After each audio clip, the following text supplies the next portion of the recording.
As we think about further cuts, we're going to be looking for progress on inflation. We have been moving sideways on 12-month inflation as the 12-month window moves. That's in part because inflation was very, very low measured in the fourth quarter of 2023. Nonetheless, as we go forward, we're going to want to be seeing further progress on bringing inflation down and keeping a solid labor market. Chris. Thank you, Chris Rugaber at Associated Press. Thanks for taking the question. In September 2018, the Fed staff in the Teal book discussed a policy of looking through any new tariffs as long as there were one-time increases and inflation expectations remained anchored. Could you comment on if that analysis remains effective and any other thinking on tariffs generally that you can share? So I do think that the September 2018 Teal book alternative simulations are a good place to start. I happen to have brought them here with me today. I'm sure you have them too. They're a good starting point. And I would just say, it's 6 years old analysis, but nonetheless, this is still, I think, the right questions to ask. And there were two simulations. One was seeing through, one was not. And I'd point you. There's some language in the see-through paragraph that says, it considers situations in which it might be appropriate to see through inflation, and then names some conditions that in which it might not be. In any case, this is not a question that's in front of us right now. We won't face that question. We don't know when we'll face that question. What the committee's doing now is discussing pathways and understanding, again, the ways in which tariff-driven inflation can affect tariffs can affect inflation in the economy, and how to think about that. So we've done a good bit of work. All of us have, each of us has, and it puts us in position when we finally do see what the actual policies are to make a more careful, thoughtful assessment of what might be the appropriate policy response. Great. And just a quick follow. Given the recent bout of inflation that we've been through, with consumers seeing how prices can rise and businesses seeing that they can raise prices at least for some time, does that make it a little bit riskier to look through tariffs? I mean, do you feel you have to respond more quickly to inflation threats, given what we've seen in the past few years? So the main thing is, and this is also a point in these alternative simulations, is there are just many factors that go into how much tariffs will even go into consumer inflation. How persistent will that be? And so we just don't know really very much at all about the actual policies. So it's very premature to try to make any kind of conclusion. We don't know what will be tariffed from what countries, for how long, in what size. We don't know whether there'll be retaliatory tariffs. We don't know what the transmission of any of that will be into consumer prices. To your point as well, I wouldn't say that we know whether the last episode is or is not a good model for what happened. You pointed out we've just been through a period of high inflation. We've just gotten through that period. That's a difference.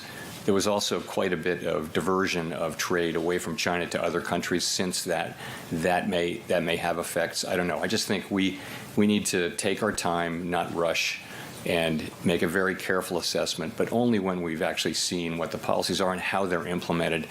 And we're just not at that stage. We're at the stage of doing what other forecasters are doing, which is kind of thinking about these questions, but not trying to get to definitive answers for some time. Nick. Nick Timmeros of the Wall Street Journal. Chair Powell, to make sure I understand, participants today revised up their core PCE inflation projection for 25 so that the central tendency runs from 2.5% to 2.7%. And as Howard noted earlier, most of the committee sees the risks to those projections to the upside. So if inflation only declines next year from 2.8 to 2.5 to 2.7, what would compel the committee to be cutting in that situation? Let me find these numbers. So we have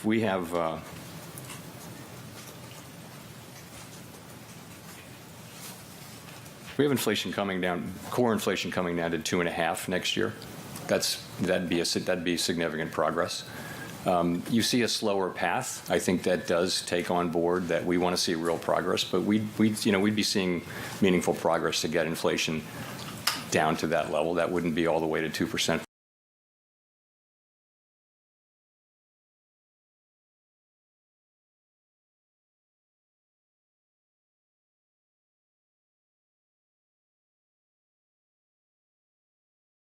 But that would be better than this year. This year will be 2.8 or 2.9. That would be meaningful. We also have to think about the labor market. And while we have the labor market forecast as being in good shape, we are also mindful that it is still out there very gradually cooling so far in an orderly, gradual way.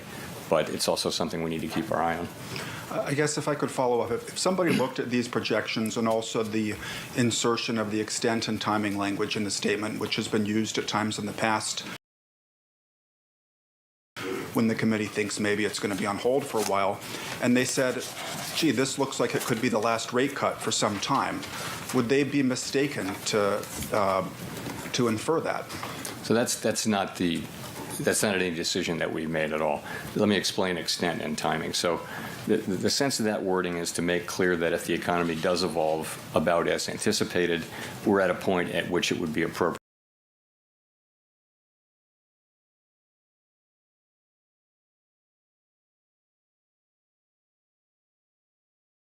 to slow the pace of rate cuts. So extent, that just relates to how much further we can reduce our policy rate consistent with getting to a neutral stance.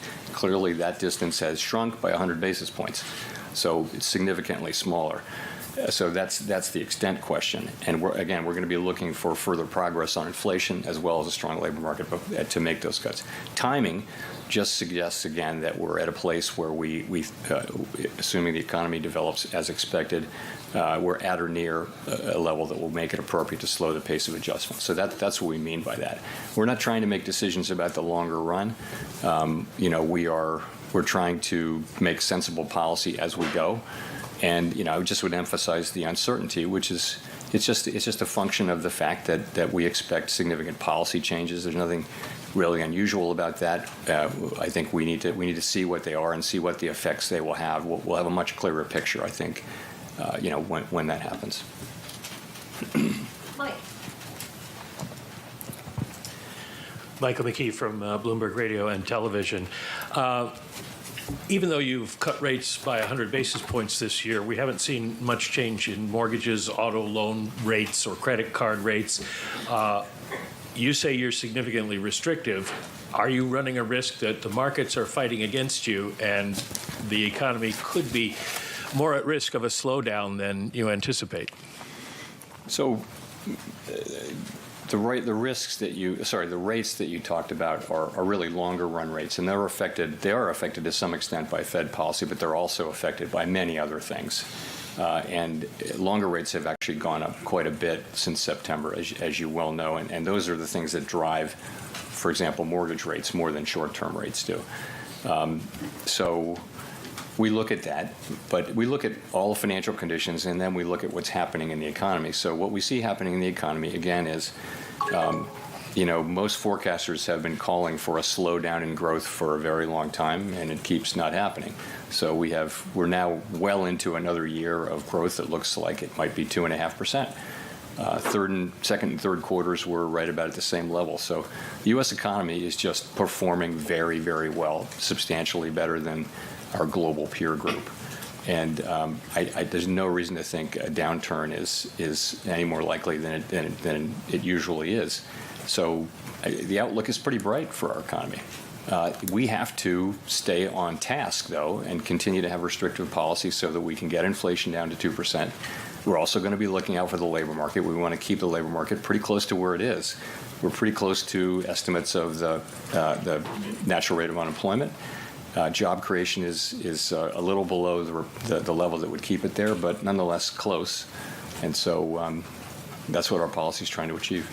If I could follow up by asking about your formulation for beginning rate cuts, included the phrase, we need to have confidence that inflation is moving down towards our target. Given the fact that you've raised your forecast for next year, do you have confidence, or are you uncertain about the path of inflation going forward? So confidence was our test for raising rates, and we made look at the broader sweep. We've made just a great deal of progress. We're well into the twos in core inflation, and around 2.5 or even lower than that we have been for headline inflation. So I would say I'm confident that inflation has come down a great deal, and I'm confident in the story about why it's come down and why that portends well. And I'll tell you why. You do see with housing services inflation, which is one that we've really worried about, it really has come down now quite steadily at a slower pace than we thought 2 years ago, but it's nonetheless steadily coming down as market rents start to equilibrate better with new leases that turn over, not new tenants, but new leases. Market rents is new leases. So that's happening. That process is ongoing pretty much as we expect. Goods inflation, which is another big piece of it, has returned right to the range where it was before the pandemic.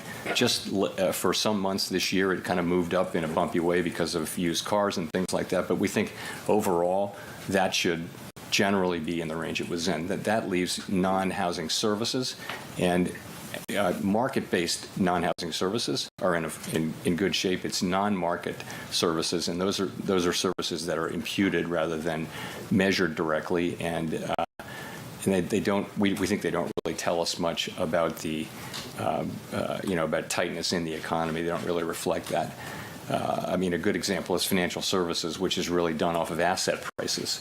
And that's how that inflation works. So the overall picture, the story of why inflation should be coming down, is still intact. In particular, the labor market. Look at the labor market. It is cooler by so many measures now, modestly cooler than it was in 2019, a year when inflation was well under 2%. So it's not a source of inflationary pressures. Not to say there aren't regional and particular professions where labor is tight. But overall, you're not getting inflationary impulses of any significance from the labor market. So what's the story? The story is still just we're unwinding from these large shocks that the economy got in 2021 and 22 in, for example, housing services, and now also in insurance in particular, where costs went up, and those are now being reflected later in housing insurance. It's real inflation, but it doesn't portend persistently high inflation. So we and most other forecasters still feel that we're on track to get down to 2%. It might take another year or two from here, but I'm confident that that's the path we're on, and our policy will do everything it can to assure that that is the case. Colby.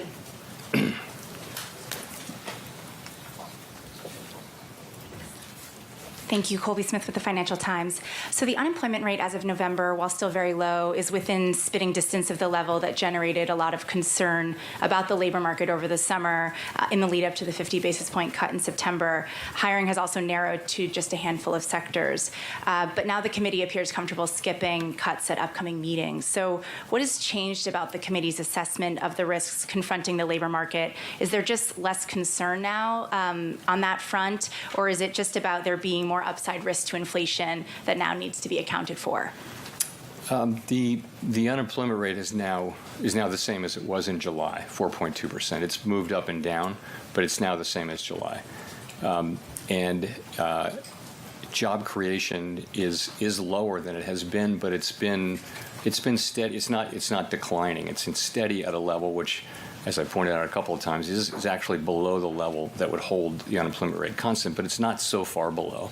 So you might if we have the break-even level right, and if job creation continues at that level in the establishment survey, then you would get a tenth maybe every other month kind of thing. So gradually declining. We don't have that kind of precision in this. So, but you're right, though, and I read out some of the reasons. We do think the labor market is still cooling by many measures, and we're watching that closely. It's not cooling in a quick or in a way that really raises concerns. I think, you pointed out, participants in the FOMC really thought that the risks and uncertainty had improved relative to the labor market. And it's because things have just gotten a little bit better. It doesn't, the unemployment rate flat and things like that. Nonetheless, we're watching it closely. If the idea, though, is that no additional kind of softening in the labor market is welcome here, what's to prevent that from happening if rates are still restrictive? So what I said is we don't think we need further softening to get to 2% inflation.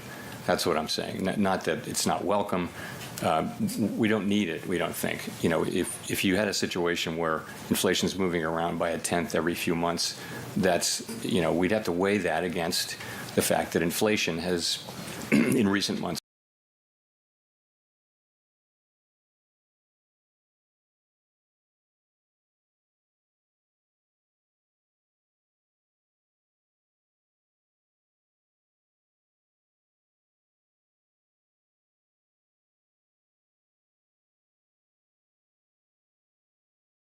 been moving sideways in the 12-month window. And so we've got to weigh them both. And at this point, for a while there, we were only really focused, mainly focused on inflation. We've now gotten to a place where the risks of the two are, we think, are broadly, roughly in balance. And so that's how we think about it. Steve. Mr. Chairman, I did not hear you use the word recalibration today. And I'm just wondering if the recalibration phase is over and what you might call this new phase and whether the criteria for changing rates is somehow different and higher than it was before. Thanks. We're not renaming the phase yet, but we may get around to that. But no, I would say we are, though, in a new phase in the process, as I said. So, and that's just because we've reduced our policy rate by 100 basis points. We're significantly closer to neutral. We still think where we are is meaningfully restrictive. And I think from this point forward, it's appropriate to move cautiously and look for progress on inflation. We've done a lot to support economic activity by cutting 100 basis points, and that's a good thing. I support the decision, and I think it was the right decision to make. I think from now, we are in a place where the risks really are in balance, and we need to see progress on inflation, and that's how we're thinking about it. So it is kind of a new thing. We moved pretty quickly to get to here, and I think going forward, obviously, we're going to be moving slower, which is consistent with the SEP. I wonder if I could follow up and ask you how much you or the committee are looking through some of the high numbers we've had in the recent inflation numbers. For example, cars being up maybe because of the hurricanes, eggs because of the avian flu, that kind of stuff, and then looking forward perhaps to housing inflation coming down as it did in the recent report. So we always try to be careful about not throwing out the numbers we don't like. It's just an occupational hazard is to look, those high months are wrong. What about the low months? We have a very low month potentially in November. It's estimated by many to be in the mid-teens for core PCE. So that could be idiosyncratically low. We try to look at not just a couple or 3 months. We shouldn't have our position shouldn't change based on 2 or 3 months of good or bad data. We have a long string now of inflation coming down gradually over time. As I mentioned, 12-month, I think it's 12-month headlines 2.5, 12-month core is 2.8. That's way better than we were. We still have some work to do, though, is how we're looking at it, and we need policy to remain restrictive to get that work done, we think. Neil. Thanks, Chair. Thank you, Chair Powell. Neil Irwin from Axios. Financial markets have been very buoyant really all year. Is the committee comfortable with where financial conditions are, or do you see a risk that looseness in financial conditions could undermine progress on your inflation target? So we do look carefully at financial conditions, of course. That's part of what we do. But, we really look carefully at is the performance of our goal variables and how are we affecting the economy. So what we've seen over the course of, just take the last year, we've seen inflation, over the last couple of years, come down a lot. We've seen the labor market cool off quite a bit. That suggests that our policy is restrictive.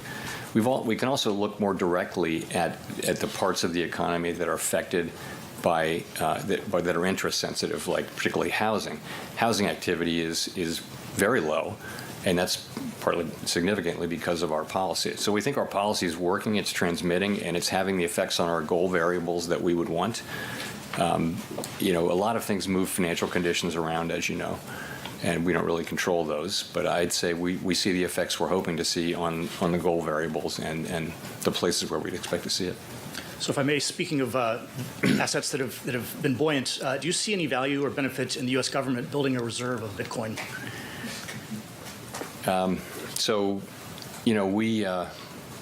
We're not allowed to own Bitcoin.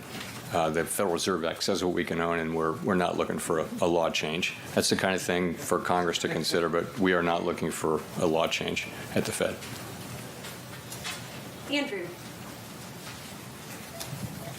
Hey, happy holidays, Mr. Chairman. Thanks for taking our questions. I was wondering if you are satisfied with the way 2024 is ending, if you're confident that we've avoided the recession that forecasters were predicting as inevitable a couple years ago. I think it's pretty clear we've avoided a recession. I think growth this year has been solid. It really has. PDFP, private domestic final purchases, which we think is the best indicator of private demand, is looking to come in around 3% this year. This is a really good number. Again, the U.S. economy has just been remarkable, and it's when in these international meetings that I attend, this has been the story, is that how well the U.S. is doing. And if you look around the world, there's just a lot of slow growth and continuous struggle with inflation. I feel very good about where the economy is and the performance of the economy, and we want to keep that going. The other thing I just wanted to ask about was the you guys have noted that the unemployment rate is still low. However, employment rates have fallen rather quickly. The prime age employment rate has fell by about half a percent rather recently. The question, I guess, is do you think there's maybe more downside momentum in the labor market than the unemployment rate alone is signaling? I don't think so, no. I think overall, if you look at it, prime age participation is still very high.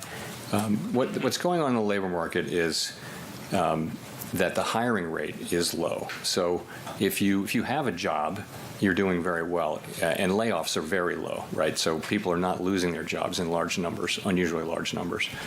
If you are looking for a job, though, the hiring rate is low, and that's a signal of lower demand. It has come down. So we look for signs like that, and that's clearly a sign of softening, further softening. I didn't mention it earlier, but I think you can see an ongoing gradual softening in the labor market.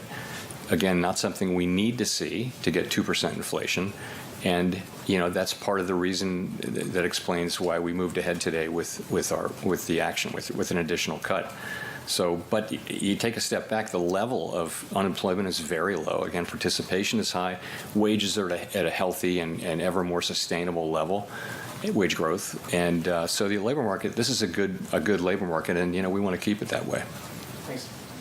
Amara. Thank you. Amara Mokway from Bloomberg News. I just want to put a finer point on the labor market. Can you keep the labor market this way, in the strong position that you have described, without further cuts? In other words, do you still view the labor market as needing support to protect against a further cooling? We can't know that with any tremendous certainty. I will say that we think that our policy balances the risks. We think the risks are roughly in balance as between the two mandates, and we think the labor market is in solid shape. And when I say it's softening or cooling, it's a very gradual process. Job creations are meaningfully positive. Wages are, if anything, still a bit above what would be sustainable if productivity were to revert to its longer run trend. If you take into account the high productivity readings we've had, then wages are already at a sustainable level relative to 2% inflation. So, I don't want to overstate the downside in the labor market, because the downsides clearly appear to have diminished.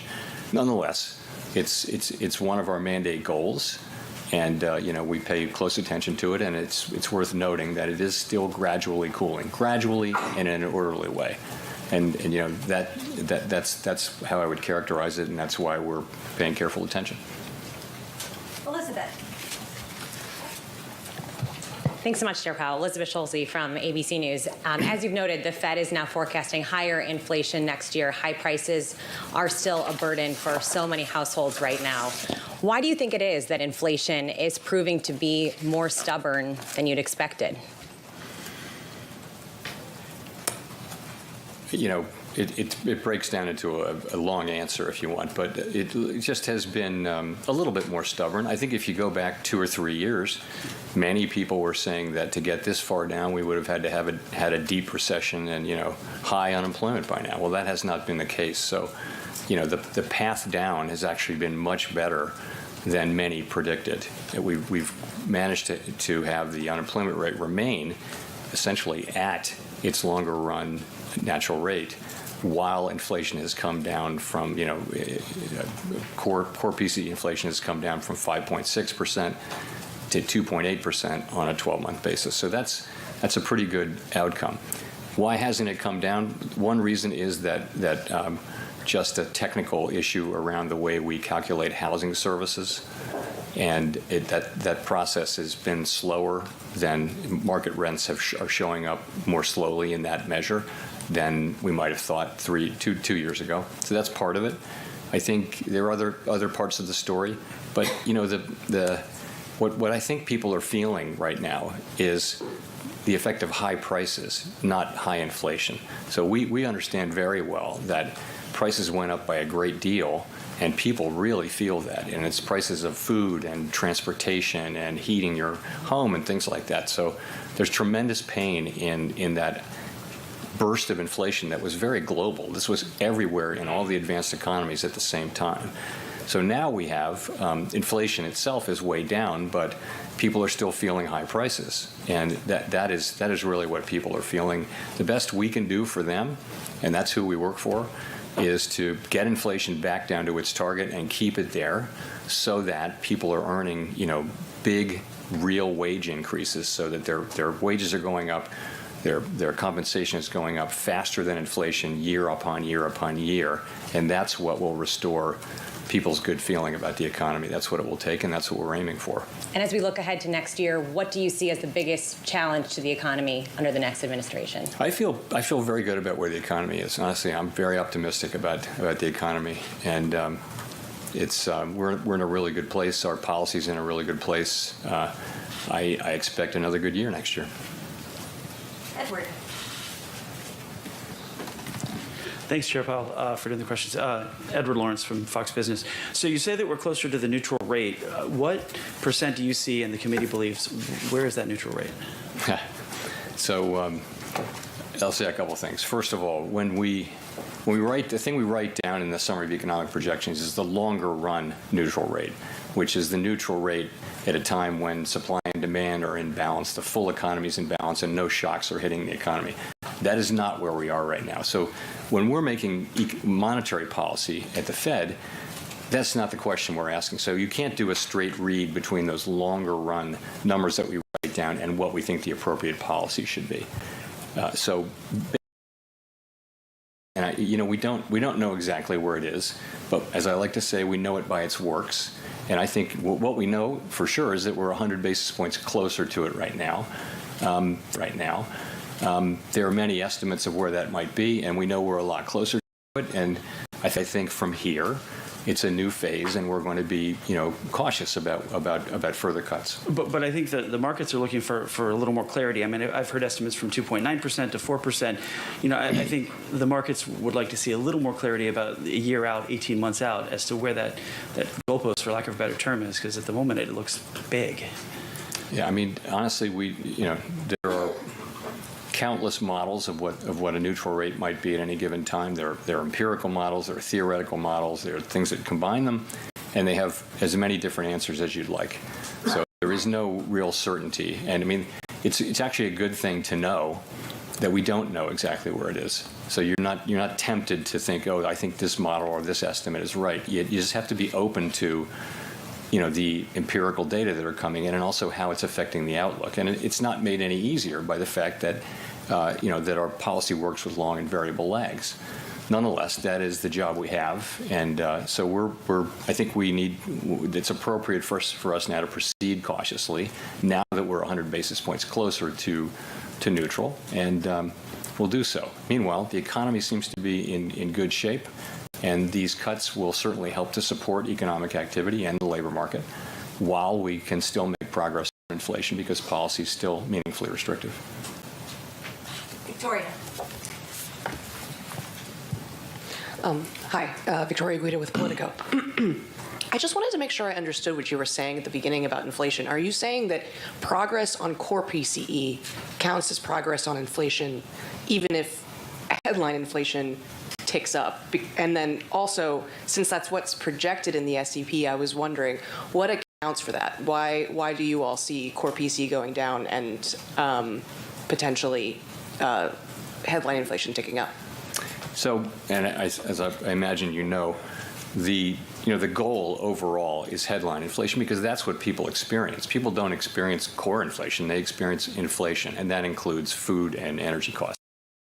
So that's the overall goal.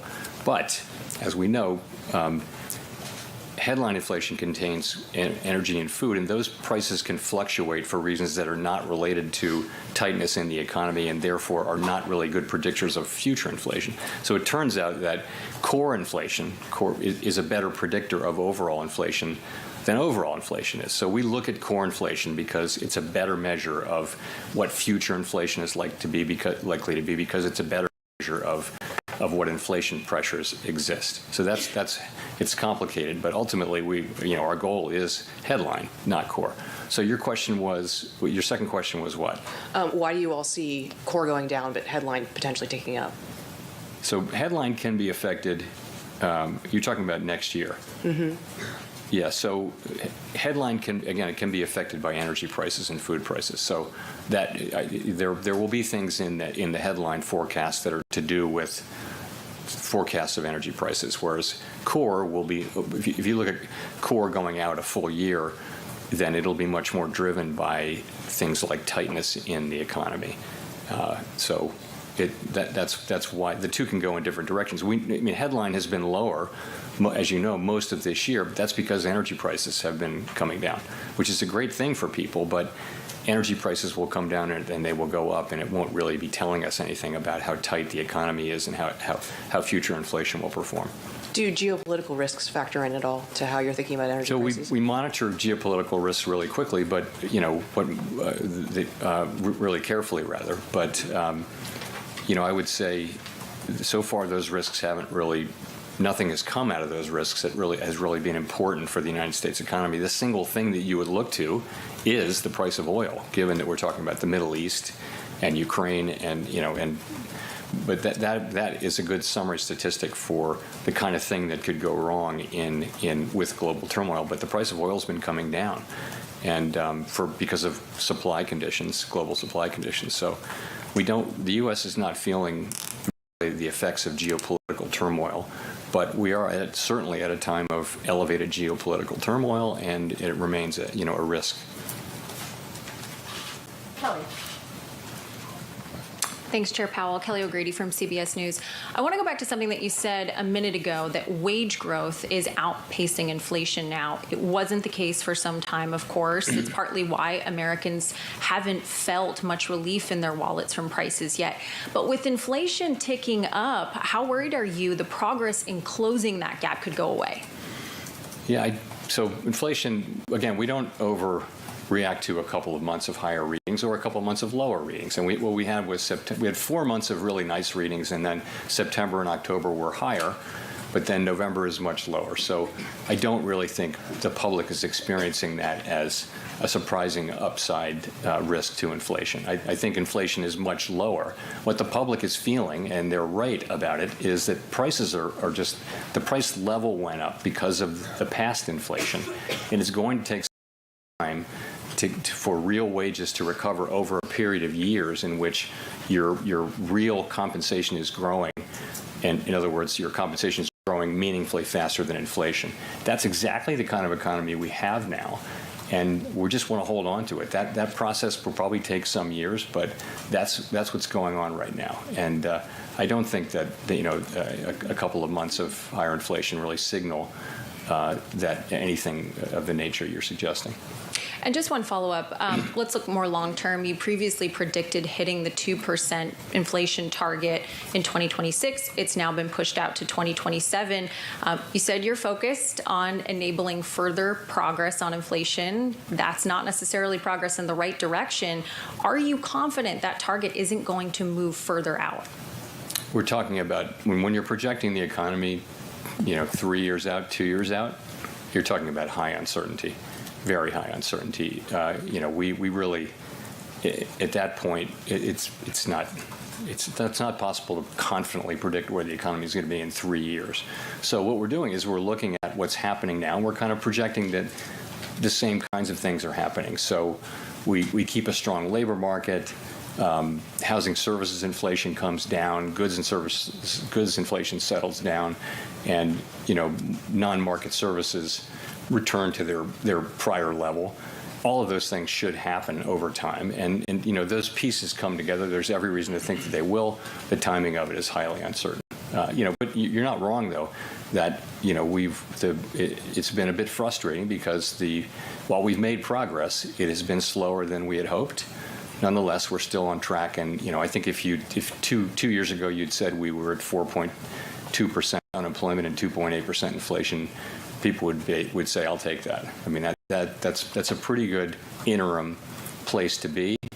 Job's not done, but I think we're feeling good about where we are and where we're headed. Go to Nancy for the last question. Hi, Chair Powell, Nancy Marshall-Genzer from Marketplace. You said a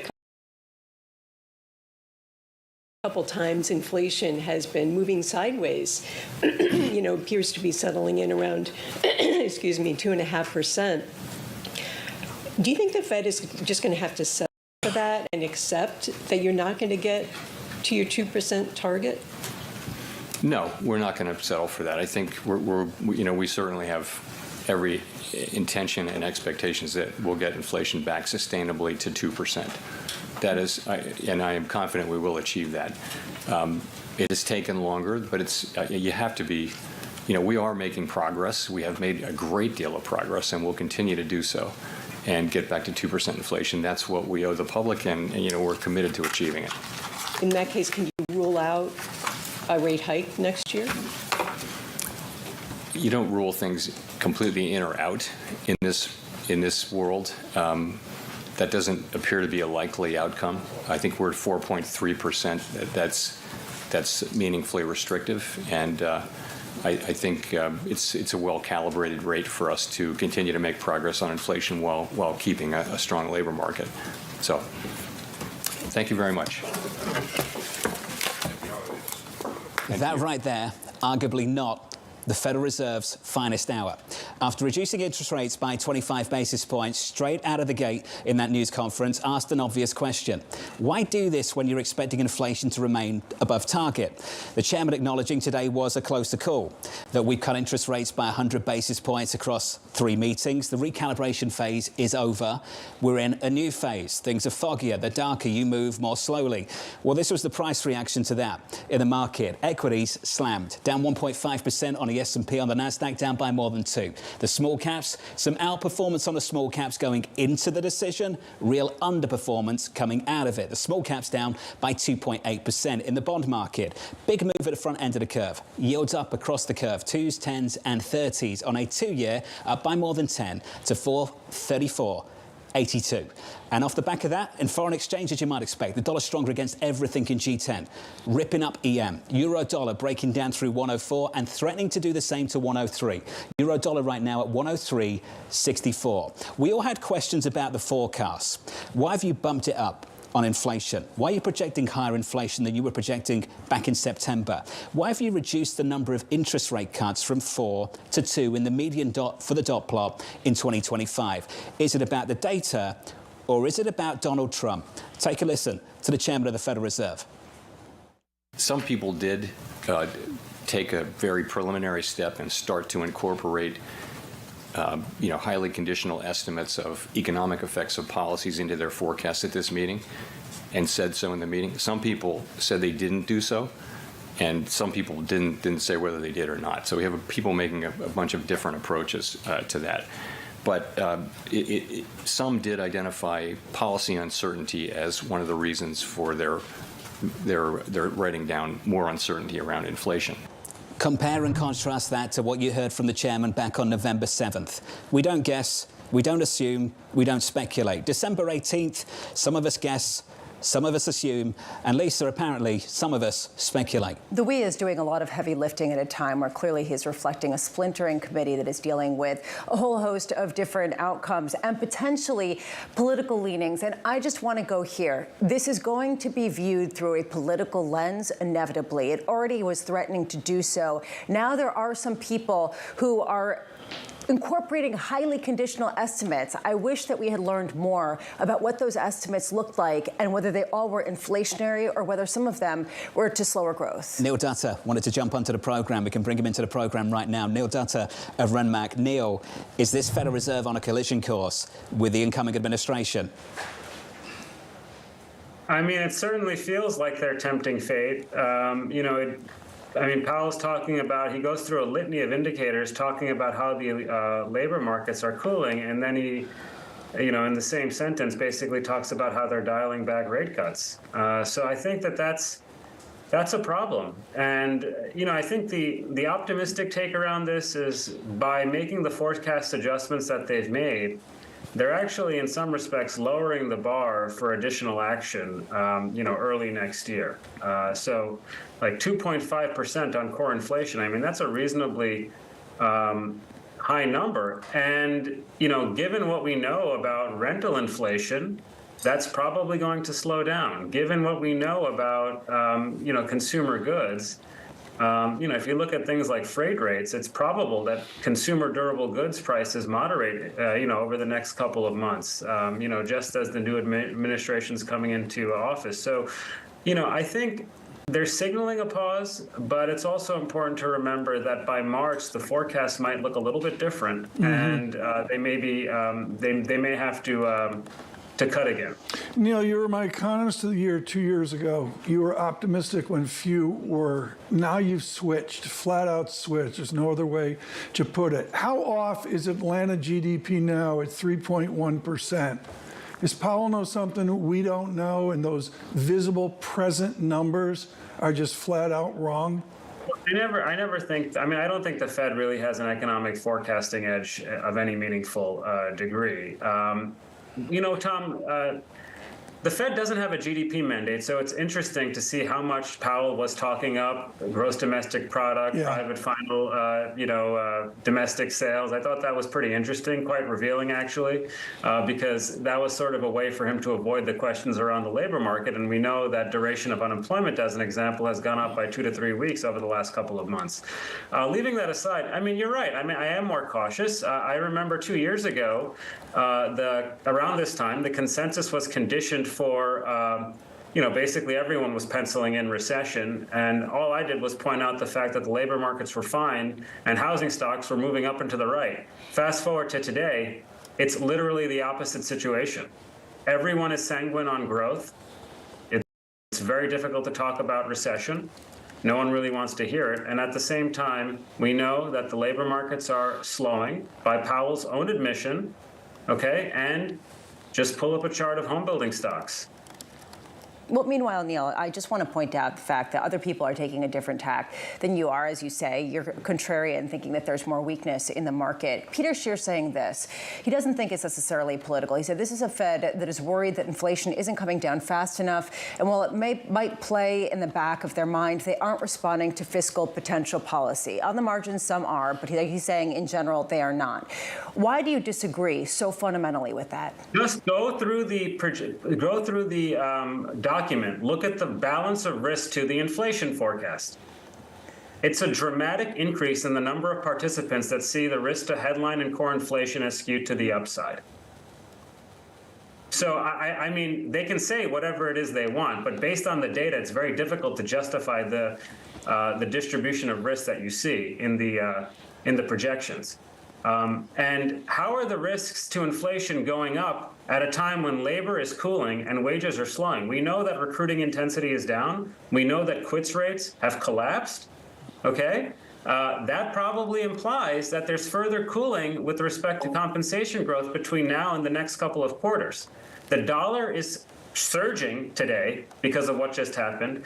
You have to start thinking about what that might mean for the emerging market space, because obviously these countries have a lot of dollar-denominated debt, and that's going to imply tighter financial conditions in those economies.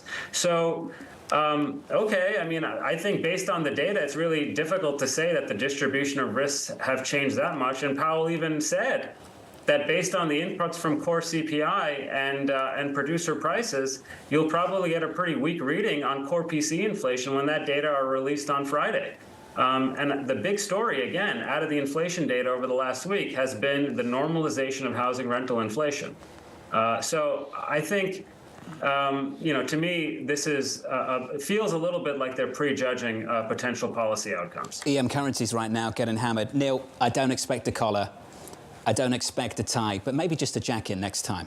Neil, maybe a jacket, you know, for some post-Fed show commentary. I think it's okay. Get me back in the studio. Get me back in the studio. I'll put on, you know, my Gucci for you. There we go. I'll make that happen, Neil. I'll make it happen soon. Hey, Neil, appreciate it, sir. Enjoy the holidays. Neil Dutta there. You could have shown up in a Christmas sweater. I mean, next time. A white T-shirt was better. I've got one with Roberto Baggio on the back. Do you really? Yeah, number 10. Oh, but do you Nice have Christmas like little things sweater. hanging off of it, like the little tassels? No, not with like, you know, jingle bells going on and it. like lights. It says no lights, no Lisa, glitter. it says Monday. I mean, it says Monday. Monday, definitely, when I'm not here. Sarah House of Wells Fargo joins us now for more. Sarah, these forecasts, some controversy around them. Neil Dutta making the argument that he believes that underpinning that shift in inflation higher, in those dots, for the dots coming down from 4 cuts to 2, he believes there's a real Trump effect in the forecast. Sarah, is it the data or is it the incoming president? I think it's a little bit of both, John. So I think you've seen, certainly there's been a little bit stronger momentum in terms of the inflation numbers. That's why you got the upward revisions to the Q4 numbers here for this year.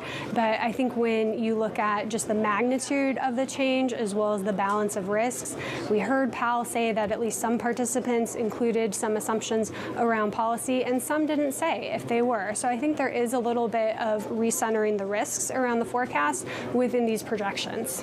Sarah, when you do all the math at Wells Fargo, as you do with Jay Bryson, when you sum it up, what are you going to watch forward to the next Fed meeting? I mean, Neil Dutta just said GDP is not part of the mandate.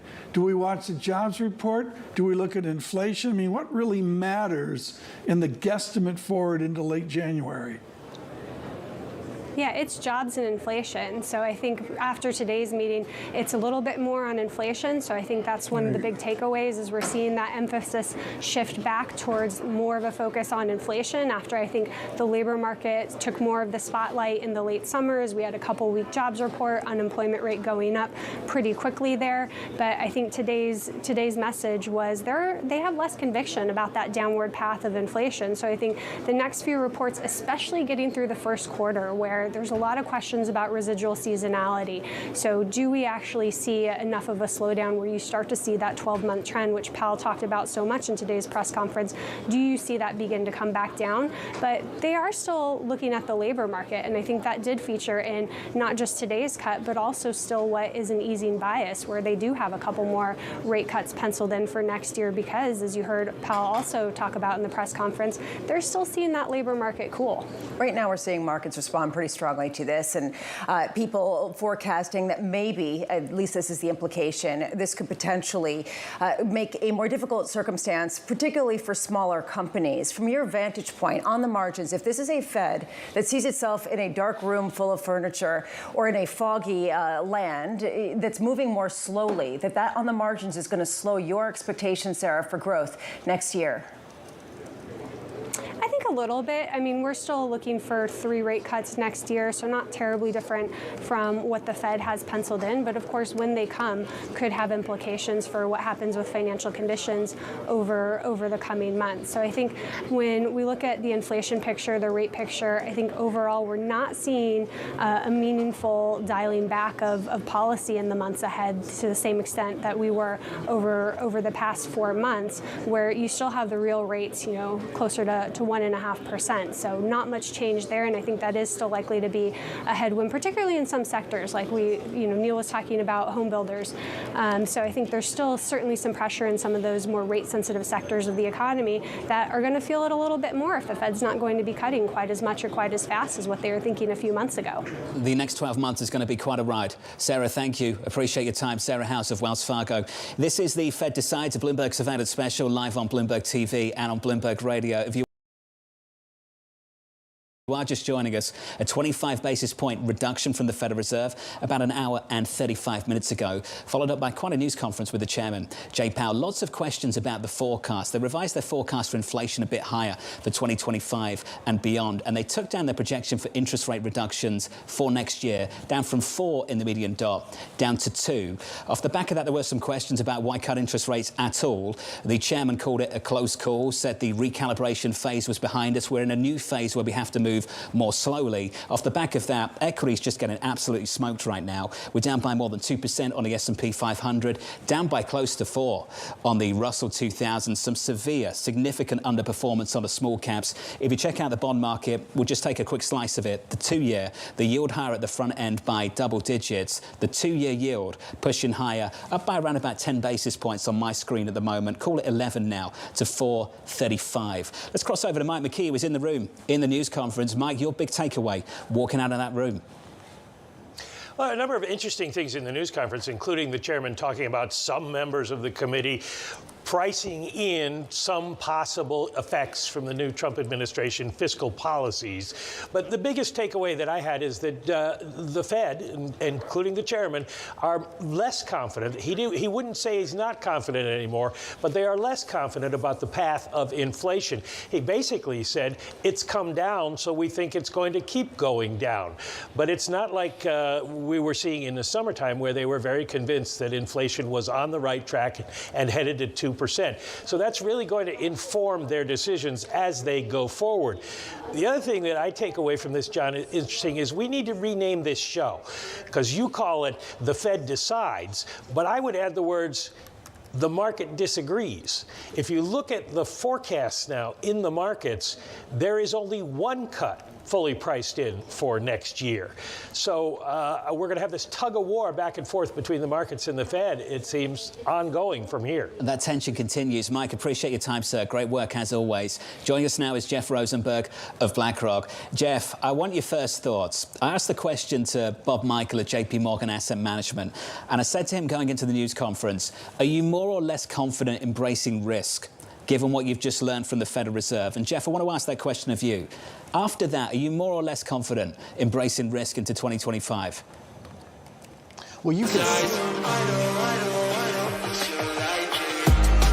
I'll be staying outside, yeah, so I don't think about life, yeah. Can you send me a light? 'Cause I can't take it, I can't take it.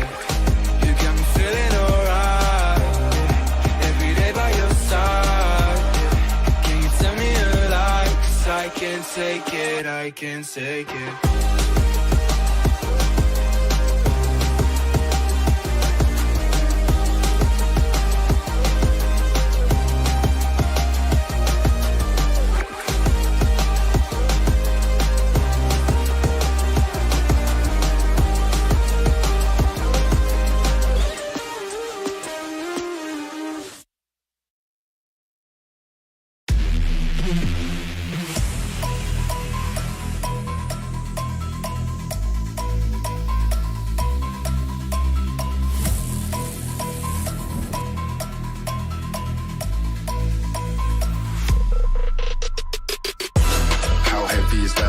Light work with the bass on the track, on my face to the back like I'm taking a slap. I need a drink, but it's straight from the tap. And I'm hating the slack, couple man slide around like they hate in the gaff. Please stop talking that trash, cause the vibe's in the front all the way to the back.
Is that light work with the bass on the track, on my face to the back like I'm taking a slap. I need a drink, but it's straight from the tap. And I'm hating the slack, couple man thrown around like the hate in the gaff. Please stop talking that trash, cause the vibe's in the front all the way to the back.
Lost beyond the air.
What does it mean to be happy?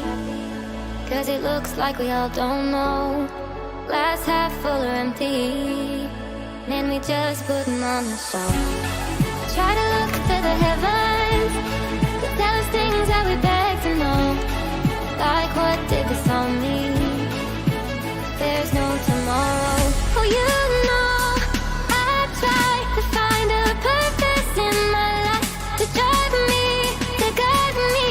Oh, doctor, I feel dead inside.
Take me away from home.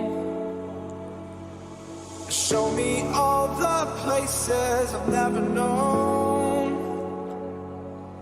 And we'll chase the night. Erase all of these broken dreams in flight. And we'll fly.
Up here,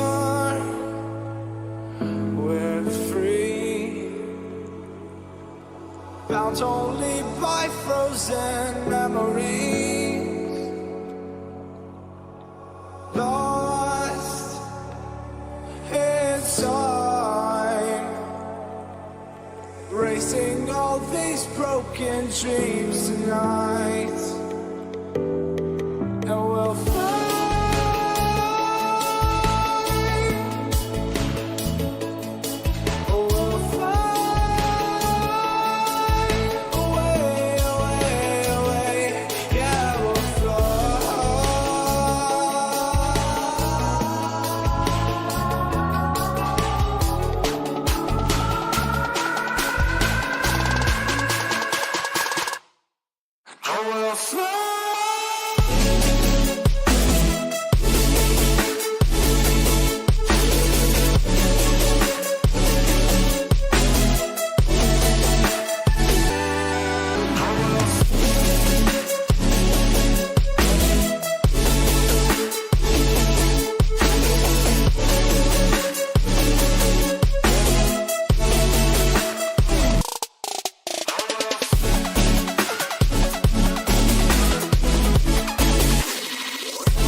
I found peace in the dark of night. Tabletops counting nerves in the early hours. Stone cold inside. Banging drop stanzas, never needing answers. We wander all alone, but we can't find the street lights go. We wander all alone, but we can't deny we are the street light people.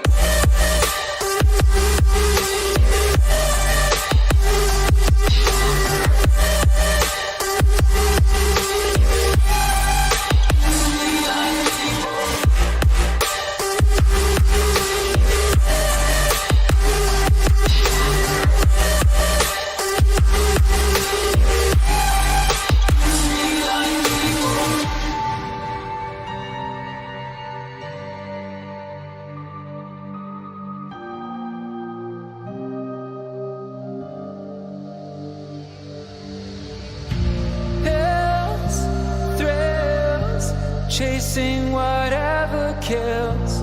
For so long, I forgot how it feels in the dark of night. Tabletops counting eyes in the early hours. Stone cold inside, banging drops, dancers, never needing answers.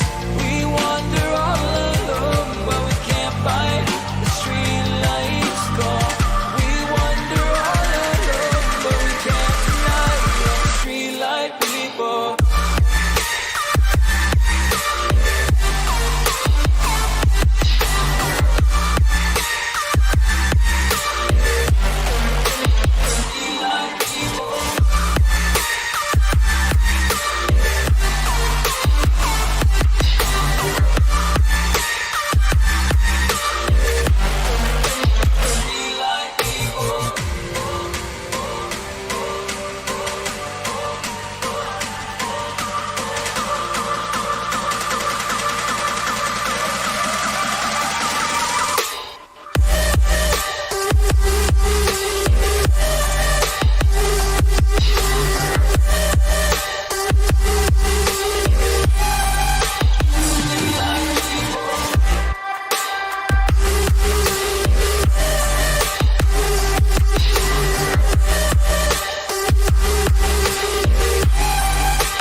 Turn around, I feel the breeze over me.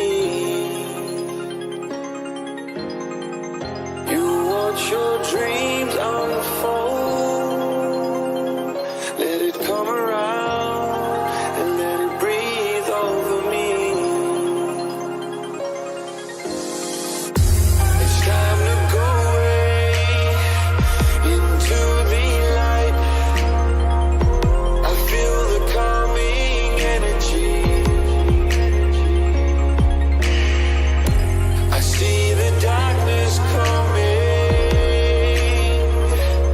and I'm calling you to help me set me free. I'm calling for you.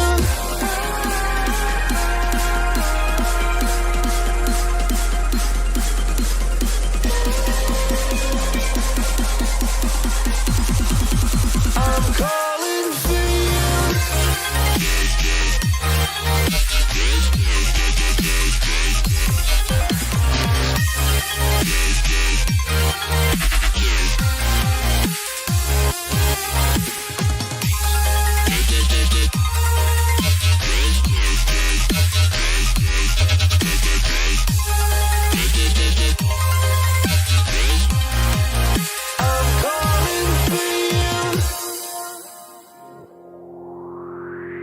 by all the faith of the world in your plans, guarding your faith with the palm of your hands. I know, yeah, I know, it's the unknown, the unknown. It's time to go away into the light. I feel the calming energy. I see the darkness coming, and I'm calling you to help me set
this world.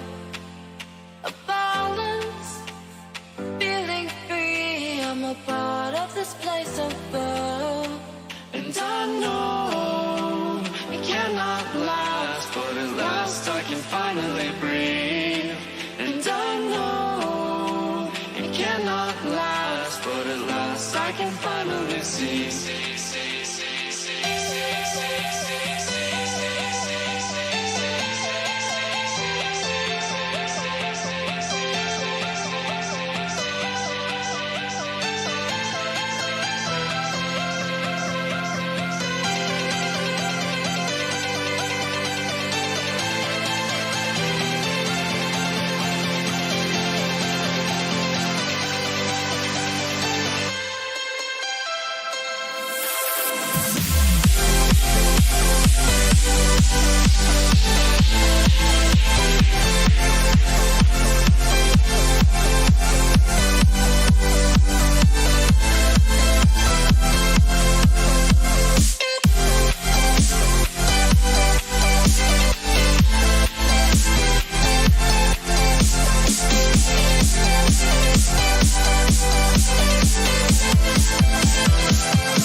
Floating away with you in the backseat of my car.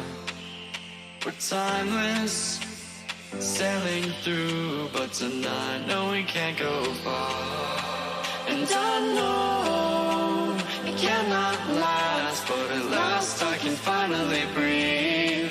And I know it cannot last, but at last I can finally see.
Don't try this yourself. It's extremely dangerous.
ticking, time is over. Before you know you're older. Soul's over, alone, the bitch you getting my cold shoulder. You crying like it's rain. You causing all the pain. No closure, I'm colder. You getting nothing, Joker. Get down.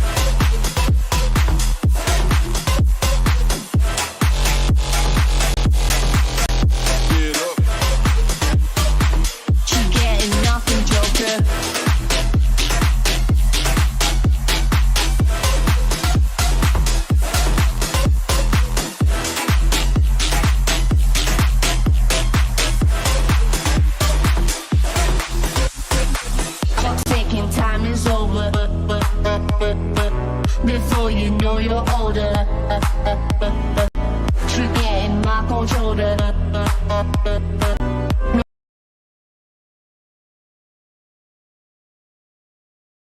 I'm colder, she getting nothing, Joker. Clock's ticking, time is over. Before you know you're older, soul's over, alone, the you getting my cold shoulder. You crying like it's rain. You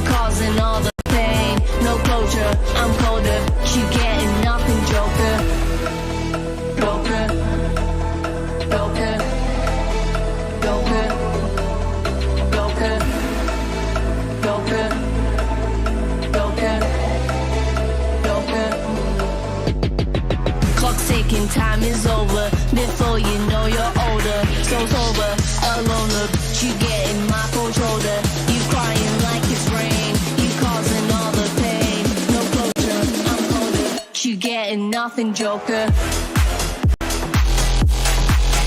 Get down.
sleep, yeah.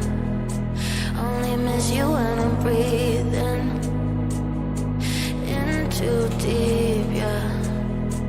Am I just your little secret?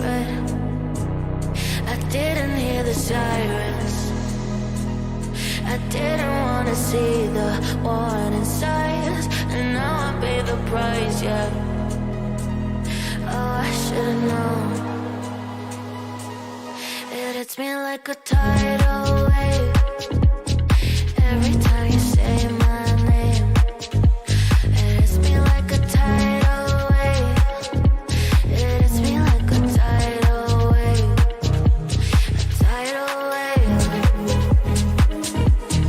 Tidal wave.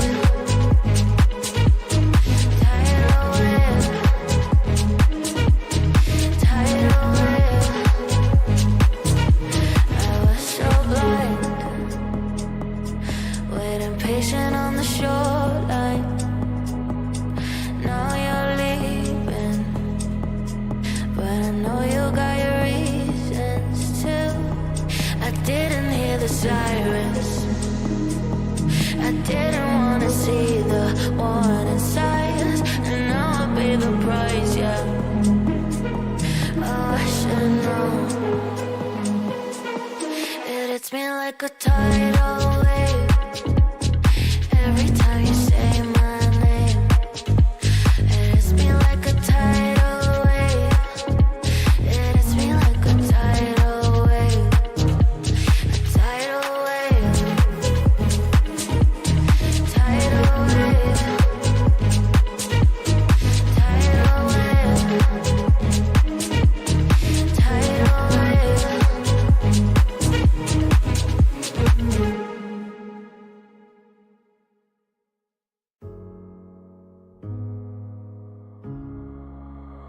Oh, darling, if I had bought you flowers, would you still be here by my side? Yeah, I thought this moment could be ours, while I'm walking on you through the night.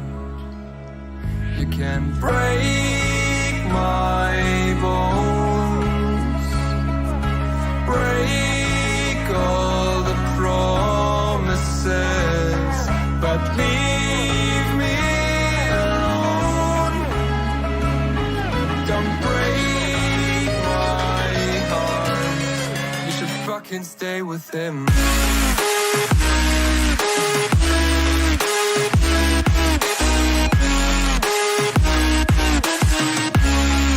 should fucking stay with him.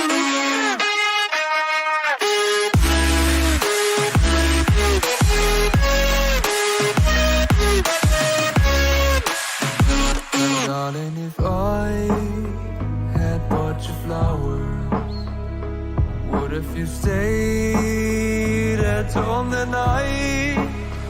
Yeah, I've been lonely counting hours while I'm getting blinded by the light.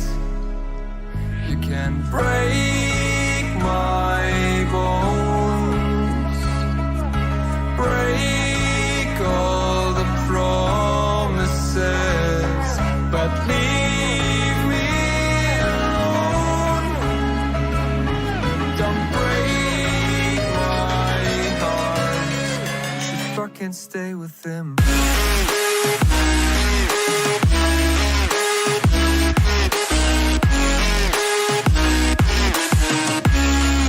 should fucking stay with him.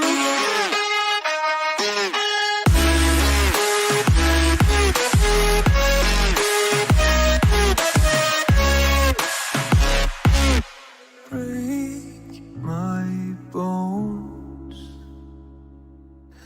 break all the promises, but leave me alone. Don't break my heart.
What's holding you down? I ain't like others. Don't let them hold your ground. I am in the summer sky. I am hearing all the lies.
roads with you.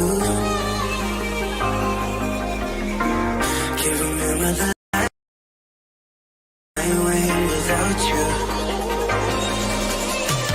Where do I go? Where do I go? How will I know? How will I know? I used to walk these roads with you.